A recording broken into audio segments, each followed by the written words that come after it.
రేవంత్ రెడ్డి ప్రభుత్వంలో ఎన్నో ఆశలు పెట్టుకొని కాంగ్రెస్ ప్రభుత్వం వస్తే 2 లక్షల ప్రభుత్వ ఉద్యోగాలు భర్తీ ఇస్తానని చెప్పి నమ్మి ఎన్నికల్లో కాంగ్రెస్ పార్టీకి అధికారం ఇస్తే మోసపోయినామని చెప్పి భావించి ఇవాళ వారి మోసాన్ని ఎండగట్టాలనే ఉద్దేశంతో ఇవాళ చాలామంది నిరుద్యోగులందరూ చదువుకున్న గ్రాడ్యుయేట్ పూర్తి చేసిన వాళ్ళందరూ కూడా ఇవాళ తెలంగాణ భవన్లో మాజీ మంత్రివర్యులు బీఆర్ఎస్ పార్టీ సీనియర్ నాయకులు హరీష్ రావు గారికి తమ విజ్ఞప్తిని చెప్పడానికి వచ్చిన మీ అందరికీ స్వాగతం సుస్వాగతం తెలియజేస్తూ ఉన్నాం.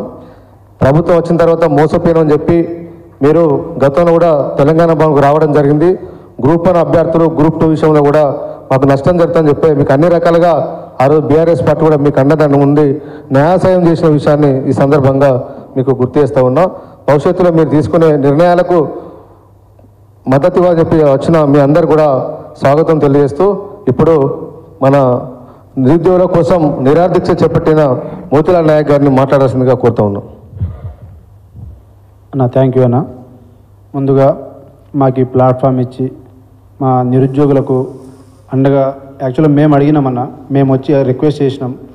16-17 నెలలైంది మేము దీక్షలు, ధర్నాలు, ర్యాలీలు, ముట్టడిలు, నిరసనలు తెలిపి అలసి లాస్ట్కు మాకు చెప్పింది ఏంటంటే ధర్నాలు ఉద్యోగాలు వద్దు అని చెప్పేసి చేస్తున్నామనే ఒక హేళన స్థాయికి వచ్చిన తర్వాత ఇక ముళ్ళుతోనే తీయాలని మేము డిసైడ్ అయినామన్నా.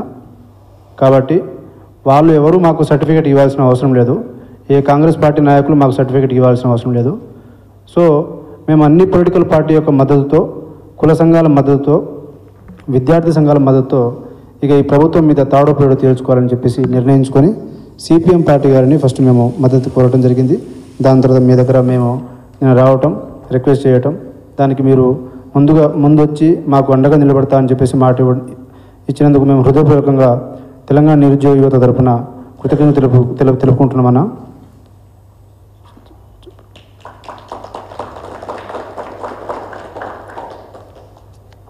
అన్న ఇక్కడ నేను మాట్లాడడం కంటే ప్రతి నిరుద్యోగి వాళ్ళు ఎన్ని రోజులు, ఎన్ని కష్టాలు, ఎక్కడెక్కడి నుంచి, ఎట్లెట్లా ఏ జిల్లా నుంచి వచ్చినారు వాళ్ళతో మాట్లాడిపించాలనేదే మా యొక్క ప్రయత్నం అన్న. సో ఇప్పుడు రవి రాథోడ్ గ్రూప్ 1 అభ్యర్థి మాట్లాడాల్సిందిగా కోరుతున్నాం. ముందుగా నా పేరు రవి రాథోడ్ సార్, నాది కడతాల్ మండల్, నేను గ్రూప్ 1 ఆస్పిరెంట్ సార్. ఫస్ట్ ఇక్కడ హరీష్ అన్న గారికి, శ్రీనన్న గారికి అందరికి ధన్యవాదాలు. ముందుగా ఏంటంటే మా డిమాండ్స్ ఏంటంటే సార్, ఈ 2 లక్షలతో జాబ్ క్యాలెండర్ ఖచ్చితంగా విడుదల చేయాలి.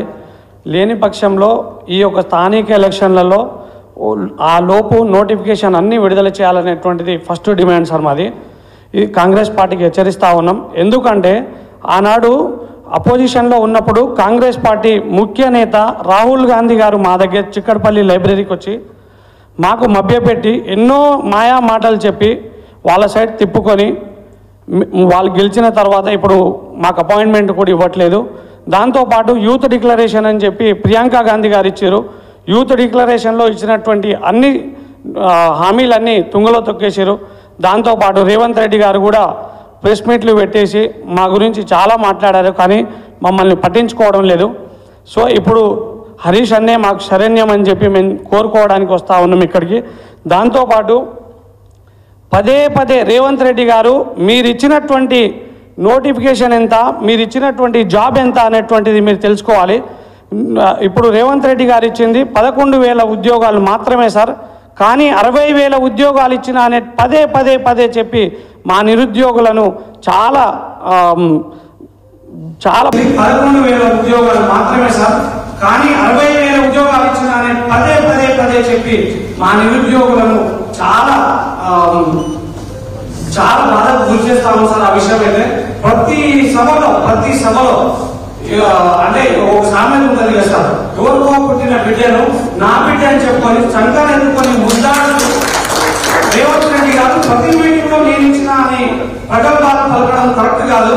మీరు అన్నట్టు ఆ 60,000 ఉద్యోగాలు మీరు అనుకున్న 1,40,000 ఉద్యోగాలు వేయడానికి మీకు దమ్ముందా?